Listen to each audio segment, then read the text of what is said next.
రాజకీయాల్లో రాజకీయ నాయకులకు సృజనాత్మకత అంటే క్రియేటివిటీ కూడా చాలా అవసరం అనే విషయాన్ని ప్రియాంక గాంధీ గుర్తించినట్లుగా కనిపిస్తూ ఉన్నది.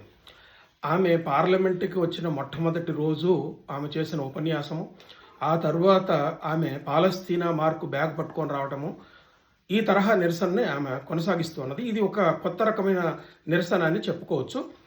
నిన్నటికి నిన్న బంగ్లాదేశ్ అని రాసి ఉన్నటువంటి బ్యాగ్ని పట్టుకొని ఆమె పార్లమెంట్లోకి వచ్చింది. అంతేకాకుండా వేరే ఇతర సభ్యులకు కూడా పార్లమెంట్లోకి తీసుకొని వచ్చింది అదే బ్యాగుల్ని.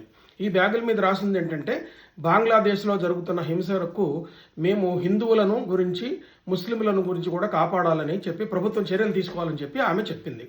ఇది కేవలం ఓటు బ్యాంకు రాజకీయం మాత్రమే అని చెప్పి బీజేపీ సభ్యులు దాన్ని తిరస్కరించారు. ఏది ఏమైనా ప్రియాంక గాంధీ కొత్త తరహా నిరసనకు దారితీసింది.